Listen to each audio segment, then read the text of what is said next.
Welcome to the Sober Nation FM podcast, where we're putting recovery on the map. I'm your host, Jonathan Sylvester. This show is brought to you by Sobriety Engine. Do you want to take your recovery to the next level? Do you want more support, community, and fellowship? Sobriety Engine is an incredible community of men and women supporting each other in their recovery. You can get a ton of great tips, resources, and guidance to help you succeed in recovery and in life. Visit sobrietyengine.com to join today. Sober Nation FM is also brought to you by Recover Health. If you're ready to get fit and start living a healthier lifestyle, all while supporting your sobriety, then you can learn more about having me as your own personal fitness and nutrition coach at rcvrhealth.com. And whether you're listening to the show on Spotify, Apple Podcasts, or watching on YouTube, please share this with your friends. Follow, subscribe, and leave a review. Nation, let's hop right into today's episode. Today, I'll be speaking with novelist and screenwriter Jardine Libaire. Thanks for coming on the show, Jardine. Thanks so much for having me. So I want to hear all about your work, especially your new book, Sober Lush. But first, would you mind telling us a little bit about how you found recovery? Like, what did life look like before you actually got sober? So I have a funny early story in that I was pretty much sober until I was 18, which in this country is kind of rare. I think at this point around the world is fairly rare, but I was kind of scared of it, which says a lot. I think instinctively I knew something and kind of stayed away. I thought like beer was disgusting when I tried it. I couldn't understand what the whole, big deal was about it. And I just lived in an environment. I went away to a boarding school that was super strict and it just wasn't an option. The good part of that was that I developed a lot of things like an obsession with writing, really good friendships, realizing I could be part of this really misfit little group of people that I adored, and that was not just enough, it was abundant. So when I turned 18 and found drugs and alcohol in college and sort of got over my fear of them and realized how for a kind of shy and self-conscious person like myself, they could be the ticket to social life. Sure. I managed to forget how I had enough, how I'd had a plentiful life as a teenager. And to me, that has been probably the through line. For the next 20 years, I was just a heavy party person. That's the way I phrased it to myself. Like, just partying. I'm just partying. I just like having parties. A good time. Yeah. I am a party monster. But it was heavy drinking and drugs. I usually cut it off, the next morning. Like I was a 10 a.m.er. Usually go home by 8 a.m., 10 a.m. And then that's how I declared myself not an addict, because I told myself if I was, I would keep going through the day. Interesting. Yeah. It's been a very interesting conversation for me to have with a lot of people, like how we learn to define partying versus addiction and how it kept us comfortable, at least on the outside, with what we were doing. But I probably knew in my late 20s that something was really off. I had really vicious anxiety from hangovers. I managed to keep jobs. I managed to make deadlines, but I knew I wasn't growing enough or taking advantage of opportunities. And and were you professionally writing during all this? I sold my first book when I was 29, my first novel. That's awesome. I worked a lot of odd jobs and wrote it at night and on the weekends. And I managed to do that all while being kind of reckless. But I wonder now what I could have done if I hadn't been doing what I was doing. But yes, I was working professionally then. So I started kind of experimenting with sobriety very furtively and secretively. I would do like 30 days. Here and there, but I never reached out to the right people. I never was comfortable talking about it. I would secretly look at things from the library, because back then there was not this bounty of resources that there is now, like this podcast. I read Pete Hamill's A Drinking Life. That was like the closest thing to quit lit I could find. And it took until I was 40 to get a good therapist, do an intensive outpatient. And that was my bridge to finding a recovery community and moving forward. That's awesome. That's awesome. Yeah, you know, and it always amazes me because I was not the guy that could like hold things together. Really? Mm-hmm. You know, I was not the guy with, you know, I was for a little while, I guess, but I just couldn't hold it together for very long. So I always find that interesting for sure. But I guess on the flip side, that's one of those things. It's like, I sold my first book at 29. Like, I don't have a problem, you know, and we can kind of Right. justify it, right? Yeah. You can, weaponize these things and use them. And it's only in hindsight that I see, like, that first book, for instance, there was a little bit of interest in adapting it into a film, but I went to my first meeting in Los Angeles with an agent, without having slept because I stayed up the whole night, and I just walked into this office out of my mind. And, Mm-hmm. I got through the meeting. I got through everything I was required to do. I Okay. just didn't maximize any of it. Got it. That's really clear to me now. Mm. And I've made peace with it, I think, or I've made a good amount of peace with it. But Good. Well, I'm sure we'll talk more about that and about how you're optimizing and taking advantage these days. So I do want to ask, like, what do you feel as you went to an outpatient treatment, you kind of got a little more involved, you had like that bridge as you described it. I really like that. What was the biggest struggle early on in sobriety for you, would you say? part of it was identity. I just had trouble understanding who I was. I Mm. had built in this like idea of I'm a mess. I'm not self-righteous. Um, I'm open to anything. I'm rock and roll. Like all these constructions that now to me are very flimsy, Mm. and I had to let go of them, but I didn't know what to replace with them. So there was a whole mythology of like drugs and alcohol is how a real big giant raw life is lived. And I haven't given up the idea that I do still want to live a big raw giant life that is full of surprises. I was terrified that sobriety would be sort of measured and um polite and like careful, and I'd have to go to bed early and I would become a different Boring. person, Boring. Yeah. boring, Yeah. boring, capital B, boring. Hmm. And then there was the real stuff. There was losing friends, there was falling off of invite lists, there was awkward conversations, and all of that was real. I mean, some of it was me taking apart mythology that wasn't really valid. And some of it really was, there was some loss because Yeah. I was changing my life dramatically, and my life had been built on substances and communities that were built around substances. So, Yeah. Well, and I'm no writer, but I can just imagine and knowing, you know, thinking about so many well-known writers, just kind of like what their lives look like and their relationships with substances. I would imagine that if it were me, that would be part of the mythology. It's like, look at all these great writers. Like, this is what influences me to be a better writer. Maybe. I don't want to put words in your mouth, but that's probably what I would be thinking to some degree. Hunter S. Thompson, you're Hmm. like, but Hunter S. Right, Thompson, right. Yeah. Need I you say more? know, yeah, and that, his story is when you really look at it from the beginning to the end, does that myth really hold? I'm not sure. Hmm. And that's one of the creativity and substance use or abuse connection is something that no longer has any validity to me. Like, I don't think it really introduces an artist to what kind of work they're going to do. I think we're often really shy and weird, and so we drink to make up for it. Mm. And that's why so many artists or writers end up being Yeah.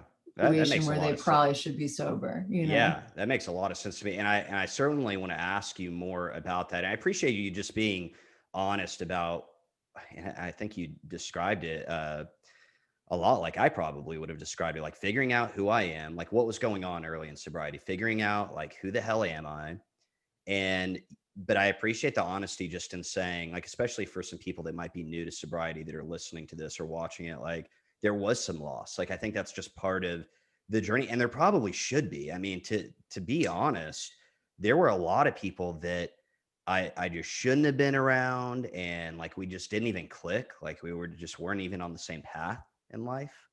So I think How maybe there long did it needs. take for you to see that though? Was that evident in the beginning? Like when the loss came, did you know that this is good, or did it take a few years of like Yeah. hindsight to? So there were two things, and to keep it quick, that come to mind. Number one, I had a really great. So I was, I'm in a 12-step program, and my first sponsor, I really lucked out with this guy. I mean, he really was there and kind of like guided me and held my hand through all this stuff early on. And I remember that I went to him kind of talking about this exact thing, like, hey, the question was almost, I said something about someone that I was referring to as a friend. And he kind of came back at me like, hey, is this really a friend? And he gave me this assignment and said, hey, I want you to go around and ask people, what does a friend mean to them? Like, what is a friend? And that started to reshape it. And then the other thing that happened is when I went to treatment right before I got sober, my best friend, still my best friend, who I was getting high with, but is not one of us. Like, he was one of these people that was just able to kind of turn it around. Um, we didn't talk for a year. And I saw him on his birthday almost a year later. We had literally not talked at all. Like, he knew I went to treatment, but we hadn't spoken. And what he said to me was, he said, if I knew that we weren't going to talk ever again, but you were going to get better, I was okay with that. I'm like, man, that's a friend. Like, that's someone that genuinely Oh, that cared. makes, Yeah. yeah, Isn't that awesome? yeah. But to answer your question directly, how long did that take? I mean, yeah, it probably was about a year. Definitely not to figure out who I was. That's still in developing. Right. I have a better idea, but yeah, for sure, a year. Like, just to kind of figure out, like, man, these are the people that I should really be around, and these are the people that I need to kind of cut off, maybe, and just stay away from. Yeah. I think what I locate now as courage or bravery in this world, in this journey, is it takes a lot to be identityless and to not have those answers for a while. It's hard. Like the ego is, Yeah. is our armor. It's what we go out into the world with. Mm-hmm. And I see people now who are trying, who go a month in, 6 months in and fall back. And so often I think for us, you feel so vulnerable without that protection of a persona and a sense of self. And I wish I could tell my younger self, like, you're gonna feel exposed and you're gonna feel disoriented. And on top of all the other heavy lifting that goes into recovery, this identity part is massive to me. And to just realize that it's actually courageous. It's not because you're a fuck up. It's because you're trying something that's really hard to do, and hang on and realize that it's kind of a noble thing to do, to be, I don't know, without a name for a minute. Yeah. Yeah. Well, and certainly I think to a large degree, like going against the grain of what most people are doing, especially like myself, still in my 20s when I got sober. And, it's like you see all of your friends doing certain things, and that's where that identity kind of, and the ego, kind of get caught up. And yeah, so I get that. I do appreciate what you're saying, though. I think there's a lot of value in the clarity that is provided by groups in recovery or other people that have been through this. And it's essentially just like hey, what you just said a minute ago, like there is going to be loss. There is going to be some hard shit that you're going to have to deal with. We're here, but just be aware that like that is part of this. Like, it is going to be uncomfortable. Because I think a lot of the times, and I approach sobriety like this, I thought it was just going to be put down the drugs and alcohol, and then it's gravy. Like we're good. We're okay from here out, Right. And it's not. It's That's funny. And it is funny because everyone does have to take their own path. Mm-hmm. And yet you can have so many, what I finally learned was you can have so many people giving you wisdom along the way from their own particular individual roads, Yeah. Yeah, absolutely. Different viewpoints. So important. Now, your book is titled The Sober Lush, A Hedonist Guide to Living a Decadent, Adventurous, and Soulful Life Alcohol-Free. Now, I'm loving the descriptors there. And, I told you before we hopped on that I love that title so much. There's so much power in that. And like you said a moment ago, like I didn't even want to think about being sober and boring. Like if that was what sobriety was going to be about, just like super vanilla, I can't enjoy myself or laugh or have any adventures as the title. Like I just really didn't want any part to do with that. And I think that's a big misconception about sobriety as well. So how did you and your co-author on this book, Amanda Ward, how did you guys come up with the title alone? Like that's really what I'm curious about. I think I had this idea for the title even before this stretch of sobriety. So I've been sober almost 8 years now, but again, started dabbling with it, decades ago. And I think I would have a revelation during each little episode of sobriety where I would recognize, like, you were looking for transcending the ordinary. You were looking for pleasure in drugs and alcohol. You were looking for massive connection. You just got it in sobriety. Like, these are the things that you classify as belonging to drugs and alcohol. You just got them times 10 for a moment or an hour over here on this side. And then I would promptly forget all of that because I'd want to forget it so that I could go back to this habitual life. To me, it was the cornerstone of sobriety, was realizing everything that you just said, that we don't need to be boring. That wasn't just a side piece. It kind of was a key part of the foundation to building a new life, because you do quit and that's a thing, but then what? And Right. what has been underdeveloped, I think, to some extent, is the pleasure side of sobriety as a blueprint, and the magical side of sobriety. And I don't think it takes the place of the heavy lifting. I also heavily relied on 12-step. And again, I don't think I could have done this without the outpatient and the counselors, and all of that was 100% essential. But then to keep living and to thrive and to grow, I wanted to explore what my ideas are around how sobriety and pleasure, how sobriety and experimentation, how sobriety and creativity all connect. And so that sort of fell under this umbrella of hedonism, which can have negative connotations, but I think we just wanted to play with it as giving permission to sober people to imagine sobriety as something other than a discipline, Yeah, as no, a that makes, luxury. that makes a ton of sense. That's a really awesome, just like approach to all of this. I mean, because I think about pleasure, like initially, I think in sobriety or in terms of addiction, it's like bad pleasure, Right, bad, right. um, and I also think that a lot of the times when we come into this thing, it's like the goal is in our minds, the main goal is sobriety. Right. But, after a little while of being sober, I was like, no, that's not the main goal. The main goal is to have an awesome life that like I love, and there's cool stuff going on, and I've got cool people around me. And it's more than just like the sobriety. The way I think about it, like the sobriety is kind of, I don't want to say the bare minimum, but it's just the beginning. Like that's just the first part of all of it. Which was a total surprise and revelation to me. And so, and I think probably people or literature tried to communicate that to me in abstract terms, the living sober terms, but it wasn't portrayed so that it excited me. So the book is really kind of poetically, creatively, whimsically written. It's definitely not a basic how-to guide. It's because Amanda and I both are novelists primarily, it's written more like a short story or Okay.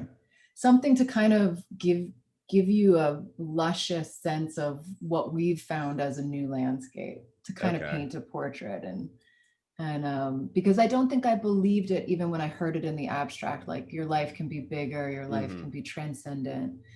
And I think Quitlet memoirs are brilliant for like being so exact about that author's road to eventual recovery. Like the way that Sarah Hepola in Blackout describes these moments of her anxiety and intoxication and all that came with that helped me identify myself and understand what was going on with me. And I really wanted that kind of evocative book for the other side of quitting, you know? Like I love Annie Grace, adore, I think all these books that I wish were around when I was younger. I love them now. I think they are so useful. And then on top of that, like a little cherry on top, I think our book is more like the glitter or the magic and you know what I mean? I like that. Well, so I was just reading some like descriptions, and one of the ones I was reading was just a description of the book on Amazon. And it says, it's being described as a roadmap for living a lush and sensual life without booze. So, and you kind of described the way that it's written as well. Could you maybe share, without giving the whole book away, could you maybe share some of the specific things that the book talks about that might help, someone listening that's in recovery, obviously live a little more adventurous and fulfilling life? Absolutely. And they're funny little anecdotes. So it's not as clearly laid out as a how-to book. They're little tiny essays that are kind of just whimsical. So Amanda and I would kind of each write an essay, and then sometimes we would add to each other's essays. Okay. So one of them is about roller skating. One of them is about the polar bear plunge on New Year's Day, since New Year's was always like a massive, 2-3 day straight drug and alcohol thing for me. And I still love the idea that you celebrate this new year, but I wanted to do it a new way that still connected me with people. So the polar bear plunge is like, and so that's when you dive into like freezing cold water, you right? go with your friends, New Year's Day, you get naked and you jump in Naked? for No like way. 2 Is it seconds, naked? and then you come out with your blankets Wow. and you go back to like a fireplace. And I just identified with almost all of these chapters, and specifically with this one, like what was I getting out of New Year's? Like I wanted something to spike and to feel exciting and to be an intense experience that I felt with friends. And that doesn't need to be blacking out. It could be doing this other thing. So we go into traveling and like visiting graveyards in New Orleans and skinny dipping and sensory deprivation tanks, the zero gravity float tanks, and lucid dreaming. And there's a whole chapter on eating. There's a chapter on playing, like moving your body. And I'd read good stuff about yoga and meditation, and those things again are cornerstones. But I think going into things like roller skating and I don't know, just further ideas beyond the self-care packages that we are often relying on heavily in early sobriety, like extending that into what is play made out of, like what else could fit in that. Like I have a friend who joined, she found a girls motorcycle club. Oh, wow. So every weekend they take their motorcycles, go camp for a night somewhere together and come back, and just opening my mind to all the things that were always right in front of me, but I couldn't see them. Whenever I was fighting sobriety, I would always say like, there's going to be nothing to do if I stop drinking and doing drugs. Like, and there's a million and one things to do. They were always right there. I agree. I mean, I would, get drunk and high and have all these like high ideas, as some people call them, about all these great things I was going to do, these elaborate thing, trips, like none of that shit ever happened. None Oh of my it God. ever happened, and I really like the idea of this because, something as simple as roller skating, I agree. Like there is a yoga, great stuff, exercise. I mean, I'm a fitness and nutrition coach, so Sure. I'm all about that stuff. But it does kind of, I think it boxes people in sometimes. Not everyone is going to fit into these different things. And so having something that just even presents some more ideas, I think is really cool, especially when it's written in a really fun way. Like I read a bunch of the reviews, and that was kind of the thing that everyone agreed upon. Like they really enjoyed how it was written, and it was fun and humorous. But it's great for new ideas to be presented because I think it would be very easy. And I experienced this to a degree, like to come in to recovery and say, yeah, not big into any of this. Like maybe recovery or sobriety in general just isn't for me because I don't fit into the yoga box or the this box or the and then that's it. So I think this is really important. So I love that. Thank you. Yeah, we wanted the book also to serve as like something to keep someone company in early sobriety. I was so lonely, especially because I also didn't reach out. I was really embarrassed and in my first few tries over the years. And Hmm. and I really I really do think early sobriety can be difficult, and just to have a little love and have somebody who's by your side, even if it's in book form, like laughing with you about how hard it is or playing with new ideas and I don't know, celebrating vulnerability in a way that's joyful and celebratory. I think that Hmm. that was part of our goal in writing it too. Well, and I think that's a great goal too, because for someone like me, like I said, getting started in a 12-step program, AA, I had the big book. Like, and I was never really a big, I hate even saying this. I'm a big reader now, but I was never a big reader until I got sober. And so it was like I had the big book, which like I was getting into and it was important. And there's so much good stuff in there. It served me very well.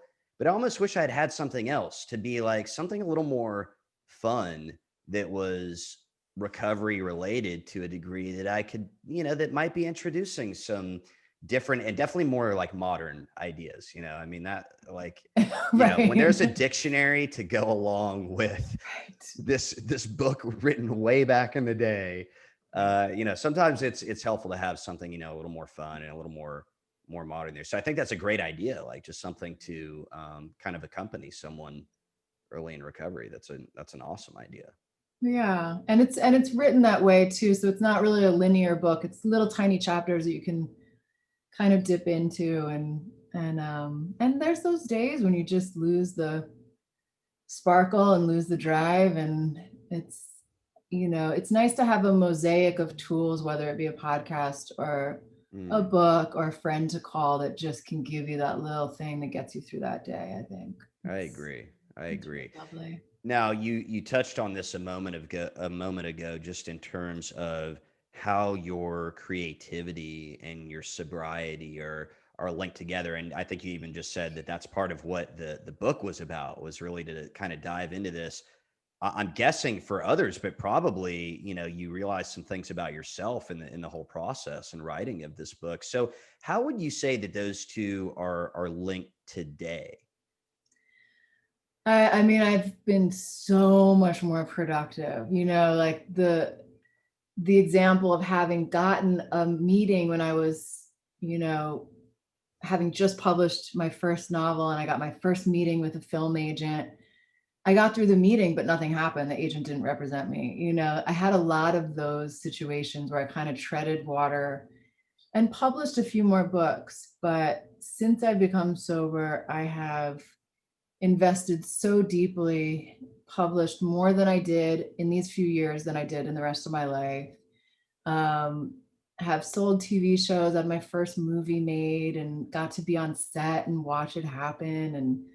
Um, And none of these are like bestsellers or huge projects, but to me, those are my dreams come true. And there's no way any of them would have come to fruition without being sober.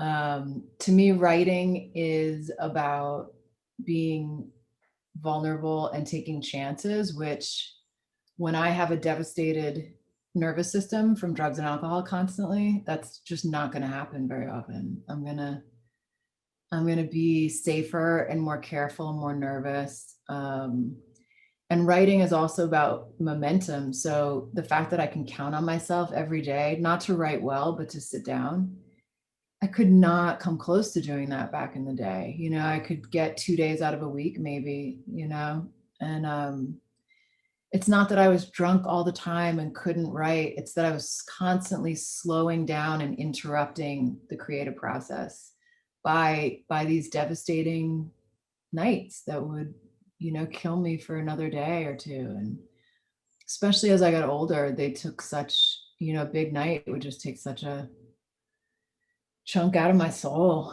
And now I think it's just hilarious that I thought that that's what would lead to creativity when I've been more open to meeting more people and a bigger spectrum of people since I've been sober. I've traveled more places. I've been open to more experiences.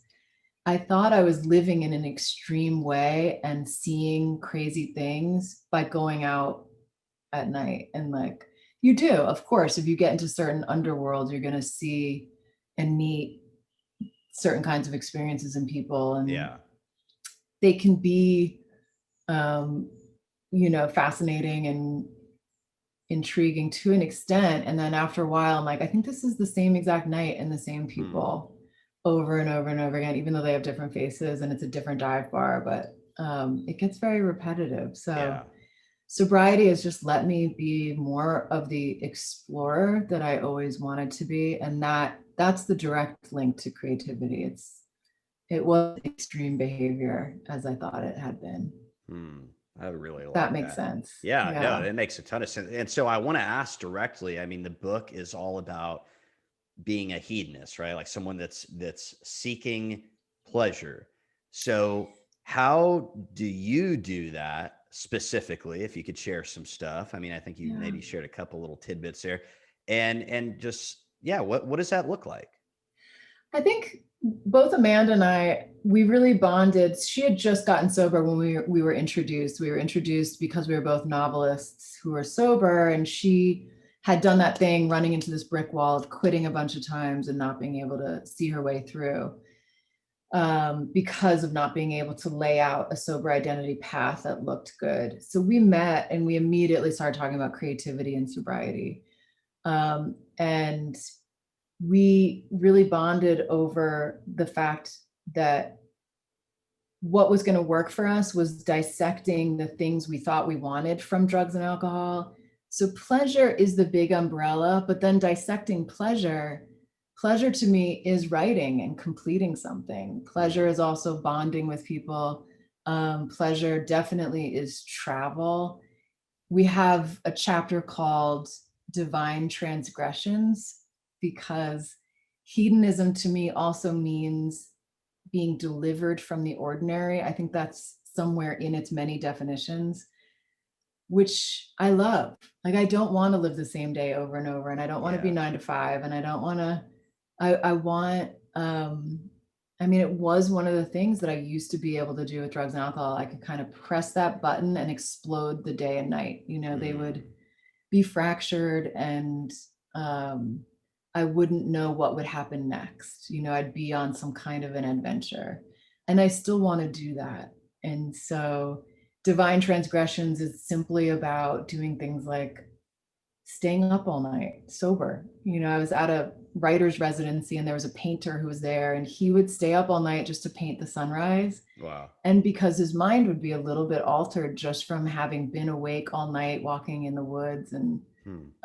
I love those ideas. I love anything that has to do with seeing and experiencing and having a sensory experience of life in a bigger way than the ordinary kind of daily deal. And you can't do that every day. That's true. But just to keep it as an objective, as a goal is part of what the book is about. And a lot of the people that I take cues from and learn lessons from now, like my friend who's in the motorcycle club, she's not sober. Another friend of mine always drives out to the desert for 3 nights a year and sleeps outside just to like reorient himself to like the night sky and himself. He does it alone, and he's not sober. But I love the idea of collecting ideas for things that fall under the umbrella of pleasure, but have more to do with specific things, like bonding and creativity and consciousness experiments and all that. Travel was a huge one. When I was a drinker, would say to people like, "There's no point in traveling sober." Wow. I'd say things like that, which I blush now to think about it because it's not true and not fair. So a whole section of the book goes into how do you rethink travel and roaming and what is it made out of and what am I really looking for out of a trip? Wow. I can't wait to read that. Yeah, because I love traveling, and I even keep, just kind of as a reminder, and also because it's funny, in my office here, I have a picture of me as a younger guy, look totally different, in Jamaica with a huge, I would call it a nug. I would say a stalk of weed. And now it's like, as you were talking about travel, I literally picture in my mind. So my wife and I have been to Europe a couple times, which has just been a total gift, and it's been so awesome to experience that in sobriety. And I'm picturing this view from a hotel we stayed in Italy, just looking off into over the coast. And it's just like this vast, and it's like, because that is how I approached travel before. It was like, man, how messed up am I going to get, and how am I going to do it, and where am I going to find it, and and that was that. And now it's like I can actually be present in these incredible moments, and I can remember stuff so vividly. And so even though it was an experience that happened, a little while back now, especially with the COVID, not much traveling going on right now, I can actually still kind of go back there almost. So I'd be really interested to, I've never like really planned a trip with that in mind. So I'd be interested to hear, some of y'all's thoughts on that for sure. Like just how to get into that mode, in sobriety. Yeah, it's funny. The first trip, so I got sober I used my 40th birthday to finally do the outpatient and commit, because I knew it was going to be a big turning point where I could either regret everything or I could use it to move on. And I used it to move on. So a friend of mine took me on a trip to Marrakesh for my birthday. Wow, that's incredible. That's a city that's really not based around alcohol because of religious ideas. Yeah.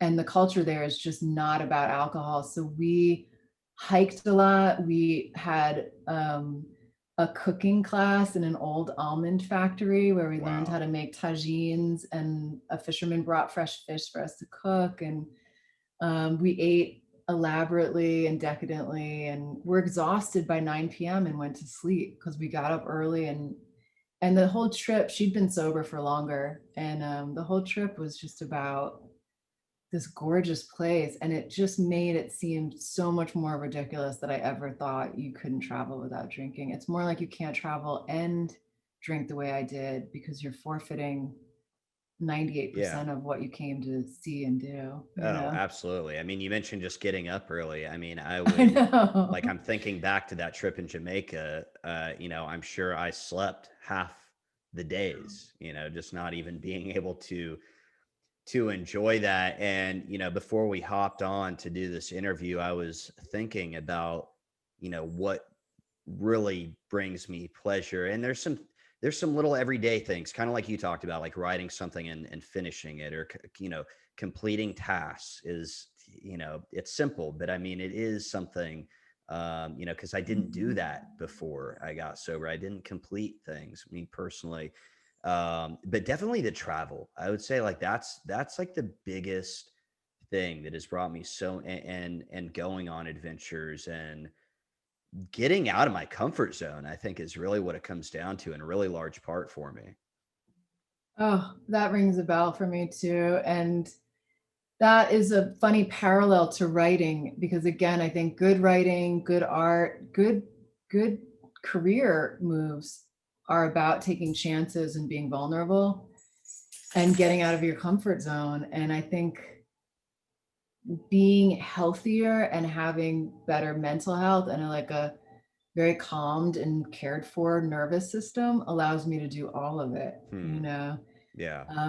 experimenting with travel, with hospitality, with being a host. I've always been shy, but I've always loved my friends and loved communities of people and eating and sharing food, and still want to keep doing that. And in so many ways, sobriety has actually allowed me to do exactly that, to move out of my comfort zone. And That's so cool. it seems counterintuitive. I think it's what a lot of people think they're drinking to do. But Right. Absolutely. And so I just want to ask here, I mean, can you tell us a little bit about what your recovery actually looks like today? I think you've kind of touched on bits and pieces as we've been chatting here, but what is, today, especially with what's going on, and this whole COVID thing, and a lot of people still on lockdown for that. Like, what does your recovery look like today? so my partner is sober, and that has helped. We've been together for 7 years. He has recovery that is more fitness based. He's a rock climber, so he, and he had a more life and death struggle with addiction, and we talk a lot about what's going on in our minds, and our lives are, built together around a lot of the things that we write about in the book. Like, we often will walk, or in pre-COVID, we would walk to Chinatown. It's like an hour walk and an hour back. And, Okay. We would walk there to have dinner. Like, that's our deal, is we walk and eat. And it's really nice to have a partner to do things like that with. So that's a big piece of my recovery, is having a partner who's in the same zone. I haven't been I've relied off and on 12-step. A lot of close friends came from that, but haven't been going to meetings since COVID, really. Yeah. And I think I'm about to move out to the desert, so I think I will go there now. I think I'm aware that moving to a new place kind of quadruples feelings of vulnerability, and it might be a healthy thing for me to do, to lock down with a group there. And I also think it's a beautiful way to build a new life somewhere, is to find a program where people have like-minded ideas and all of that. And then I've just met a lot of beautiful people through writing this book, through researching this book, through my collaboration with Amanda, where we talk frequently about sobriety, and also sobriety and creativity. And then I think just a huge amount of self-care that I used to think was very indulgent. I don't know why I thought that, when I was indulging myself in this other reckless, careless way. I just love walking, and I eat better, and just treat my body like it's worth something, instead of like it's garbage. And Like that. yeah, read a lot and podcasts. And again, it's like a mosaic. I think a lot of people these days have this kind of mosaic of tools that are available, that you can kind of seek out what works for you at which point you're at, and use those. I love that that's happened. I love that there's a lot of stuff available. Yeah, absolutely. Well, and again, part of the reason I try to ask that question of our guests as frequently as possible is because, number one, it's not going to look the same to everyone, and it probably Mm. shouldn't. everyone is different. Just like, like we were talking about, the people that might come in and say, not yoga, not this, not to be dissing yoga at all. I like yoga. But Same. they may not feel like they fit into these certain boxes. And so I think it's great when, you're able to point out like, hey, like it's a lot of different things. And this is what works for me personally, and it was really great for me to hear that from people early on personally, because I kind of figured out that I could take what worked for me and like leave the rest, kind of like what you would hear in meetings, like take what you like and leave the rest, or the saying probably. Totally. But that makes a lot of sense to me. Before we wrap up, I do want to ask if there's maybe one piece of advice that you would like to share with the Sober Nation. I mean, this is just so often said, but I'll say it again because it was the missing piece for me for years. I didn't know a single sober person, but there were sober people all around me. All I had to do was say to my friends, like, does anybody know anybody? Does anybody have a sibling? Does anybody have a book I could read that I could talk to about with somebody that you know? The step to finally talking to another person who's trying to do this was massive for me, because I talked furtively with my therapist for years and did a lot of reading and writing in my journal. And it was only in talking to another human being and asking for help and just being honest about it. Like, I have absolutely no idea what I'm doing. I don't even know what I'm asking you for. That somehow was like the gate to the other side. And I hope that everyone has to do it in their own time, but what I learned is that people want to help. So if you just say the magic words, like, do you know somebody? It can lead to a lot of beautiful people lining up to give you what you need, even before you know what it is. Wow. That's incredible. And so well, I wish I could just get in your brain. You just describe things so well. It's like it's written out beautifully. No, I really appreciate that. And I would agree, that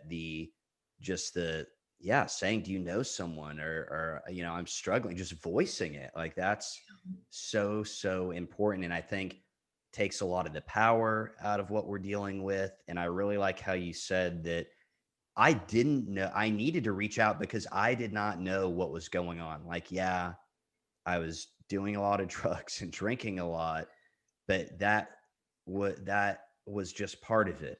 And I needed some people to kind of break this stuff down for me. And I would agree that the people that I've met in recovery have been willing to go out of their way completely to help. And I'd like to think that is just how most people in recovery are. I think so. That's what I've found. And I feel like I've heard a lot of people talk about that there's just a wealth of generosity, and you just have to ask the one question and get there, Yeah. Well, that's great advice. So be sure to grab your copy of Sober Lush on Amazon or wherever you buy books. Thanks again for coming on the show, Jardine. Thank you so much for having me. It was a pleasure talking with you. Be sure to check out the show notes for all the info from today's episode. Sober Nation FM is brought to you by Sobriety Engine. Sobriety Engine is a free online community of men and women supporting each other in their recovery. Visit sobrietyengine.com to join today. This show is also brought to you by Recover Health.